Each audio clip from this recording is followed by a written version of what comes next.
bowels are a dirty subject. So let's talk about them. Death begins in the colon, death begins in the bowels. That's what Bernard Jensen, the American father of iridology, or iridology, as they used to say. Everything starts from elimination. If you're an iridologist, that's where you start, because that's what the bulk of the eye is. When you actually do iridology, that's the whole middle part of the eye, and you start to see everything come out of there. So if you're an iridologist, that's why iridologists always eliminate. That's what most naturopaths do. Most naturopaths in America start with that as a foundation. The Australian naturopathy grew out of the 70s and 80s was a man called Dennis Stewart and others, and they weren't copying the American system. And he was talking about psyllium husk, which is really constipating us, the almost lines and bowels, which would blow people and things. So the foundation is to get it out. They're definitely not two detox herbs that you would use. So you want to clean the bowels. Remember, I said stomach, small intestine, large intestine. We have a thing here. Digestion, assimilation, elimination. Tick the last 5 feet. There was the Queen surgeon, Dr. William Lane. He used to remove the large intestine. He found the quicker things were moving through, the less sick. People's thyroid problems were disappearing when the bowel was shorter. What he was really doing was increasing the transit time. People can go into a healing crisis for 3, 4, 5, 6 days. They can sometimes feel sick. Remember, I've talked to you in other things about a healing crisis and a disease crisis. You get exactly the same. It says every disease on the planet has got the same symptoms as when things eliminate. In fact, there's no booklets here. I bought them yesterday.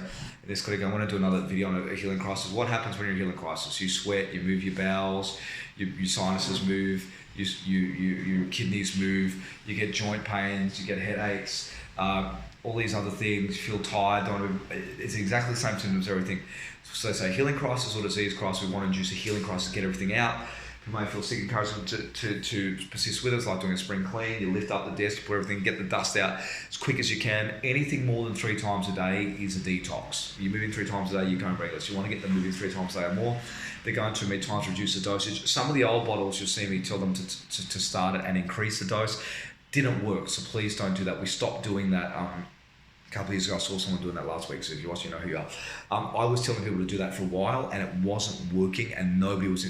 There was one person that increased the dose, and hundreds and hundreds and hundreds. So I stopped it, and we've gone back to 20 mils 3 times a day. I usually give people 2 doses. I say 20 mils 3 times a day is a detox dose, 30 mils once a day is a maintenance dose. Remember, we talked on another tape, they can adjust things from 3 times a day, twice once a day, but this is something that if you take once a day initially, can give people cramping. People get cramping, we tell them to drink peppermint tea, and it increases peristalsis, the muscle contractions through the bowels, and it's like taking your bowels to a gym. If you haven't moved your bowels in a while, hey Vivek, if you haven't moved your bowels in a while, you feel cramped, like on the gym. So it can give people cramping if the bowels, if someone's in the colonic, people get cramped. That's what we give. But ginger, unfortunately, if I give people too much ginger and things with the tonic, it slows down the peristalsis, it doesn't come out. So you've got to find a balance, but for the most part, yeah. So the other thing is I found the herbs reshape the bowel. I see what I call the collar at the bowel tunnel ring and the eyes reshape. This thing doesn't look like this on MRIs and X-rays and ultrasounds. It's twisted, bent, inflamed. People get strictures where it gets tight, ballooning where it gets big. Transverse colon can prolapse and lapse. People get older, they get a prolapse on the uterus and it starts coming out through the vagina, and women can start compressing prostate in men. It's very important. There's something in American medicine, this concept called impression. The organs lightly touch. As soon as you get a bowel that's expanding, what do you think happened? You do ultrasounds and overweight people, can't even find where the ovaries are sometimes. What happens in the uterus? You've got all these toxins coming back. The other thing, not that you need to tell people, but it's just something interesting to know. Part of the role of the large intestine is reabsorbing all the fluid back into the body. That's why the fecal matter comes out hard. So part of the reason you send it out liquid and not solid is you don't want all that dirty liquid getting reabsorbed back in the blood, or you're going to make people sick. So there's nothing wrong with sending out as a solid liquid or gas. That's how matter exists. But there's nothing wrong with sending out the dirty liquid and the dirty solid. You understand? There's not dirty solid. Because if you're just sending out the dirty solid, that liquid will go back through the bowel. They call it natural medicine auto-intoxication. You automatically just detoxify your body from all these 3, 4, 5, 6 kilos built up in a large bowel. The ocecal valves the one way, and that's where we build it from. You don't want toxins sitting in a body. That's why most amateur naturopaths are because they go, oh, you're a little bit stressed, oh, you're problem with your husband.